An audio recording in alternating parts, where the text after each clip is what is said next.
Talk Business Arkansas is brought to you by the Arkansas Farm Bureau, the Arkansas State Chamber of Commerce and Associated Industries of Arkansas, the Electric Cooperatives of Arkansas, Noble Strategies, the Arkansas Healthcare Association, and Delta Trust and Bank. Noble Strategies is a bipartisan state and federal government affairs firm with a successful track record of providing effective advocacy for business, government, and nonprofit entities. Noble Strategies provides service in areas such as lobbying, public affairs, trade association management, and marketing campaigns. Learn more at noblestrat.com. I was looking for a bank that could best protect my finances. This shared my passion for my business's potential. A bank that offered investment expertise, lending support, insurance guidance. A bank that delivered full financial support. That's how I found True Balance. True Balance. From my bank. From my bank. Delta Trust and Bank, the expertise to meet all your financial needs. One of the real advantages of Electric Cooperatives membership is having a voice in our state's energy future. Not a week goes by without important energy issues making headlines. These are issues that need to be discussed. And you should know that as policies are being developed, the cooperatives are looking out for our members, advocating what's best for you. We are your friends and neighbors. We are your local electric company. The Electric Cooperatives. We are Arkansas. Joining me now is Senator Jake Files. He is the chairman of the Senate Revenue and Tax Committee. A great place to say no occasionally in this session, a good place to say yes. Hopefully. Thanks for being back with us. Thank you. Let's talk about where we are. We're in a kind of a precarious situation right now towards the end of the session. A lot of talk about what may be happening in terms of tax cut maneuvering. Why don't you tell me what you can tell me on the record? Sure. It is precarious because, you know, as most reporters come, am I reading this wrong? Is this just a house of cards that's 50-50? I said, no, it's not 50-50, it's way less than that. I think it's very precarious based on several things going on. One, you got Medicaid expansion in the House and just the whole, or whatever you call it, the private option. Right. Just the whole dynamic of that needing to pass, getting the 75 votes with the appropriation and what's available for tax cuts if that doesn't pass. So you kind of have to be running two sets of books, if you will, running parallel. If it passes, I think it opens up one stream that people may not like as much, but they're agreeable to because the money's there. If it doesn't pass, then I think you take a whole different direction because I still think there's money available for tax cuts based on where we are with the budget and the growth in government and paring that back some. But it does bring up a whole different set of problems and circumstances in that if we pass the tax cuts out of here and the governor vetoes them, if we leave next Friday, we have to come back to override the veto, saying there is even support to override a veto in that scenario.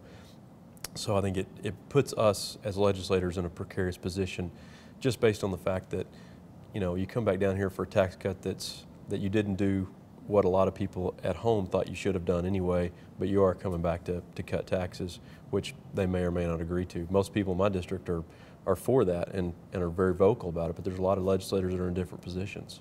A lot of information in what you just said here. Let's start first with, obviously, the House and the private option plan is going to be critical in terms of a supermajority of votes. Do you think that there is a supermajority of votes for the appropriation in the Senate? Do you think that the Senate is pretty much built in consensus on this? I think the Senate's going to be in consensus and get the 75%. The House is a whole different subject.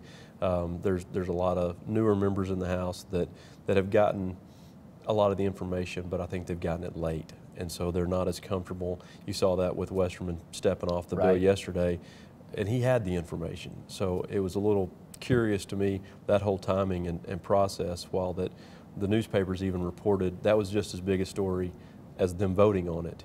So it was an odd set of circumstances, to say the least. But I think that, you know, it's going to be interesting to see where they come out, especially with the lobbying going on. A lot of the people at home, what I've seen, when they email you, say no to the private option, and then you send them back information about the alternative doing nothing, they see it the same way I do. And so I think a lot of it is just a educational game. You know, some group ran a poll that said that more Arkansans were in favor of the Medicaid expansion than they were private option.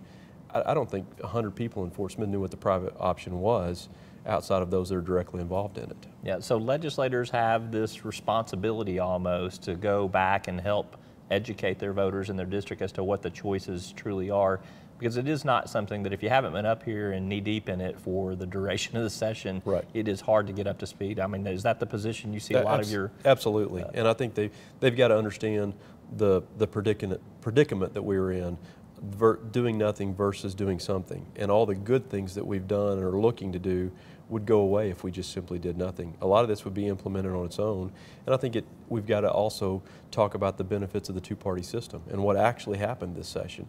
Had it been last session, this would have gotten passed as it was without any question from the federal government or any option to do something different. Would have been pure Medicaid expansion too. It would have been pure Medicaid expansion. So we've got two tracks of potential tax cut scenarios here. One would involve doing much more. Is there a dollar figure, or are there types of tax cuts that you can speak to that might be in the mix if there is the private option passed? And what does that scenario look like if it's not passed? If it is passed, I think the things that have been talked about this session, certainly the income tax cut is huge on the House end. On the Senate end, we've talked about more manufacturing and specific job-related cuts. Some agricultural as well. So some things that actually go to producing capital and hopefully retaining and attracting new jobs, stuff that makes us more competitive with other states as well.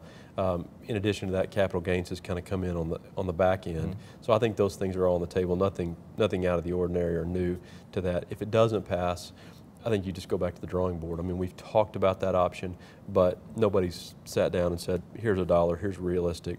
I think we have to sit down.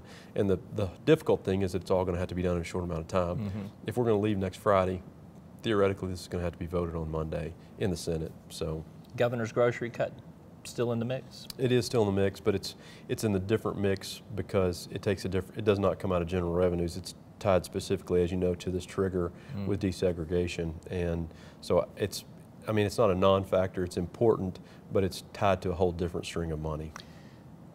Week from Friday, you guys have set an adjournment date.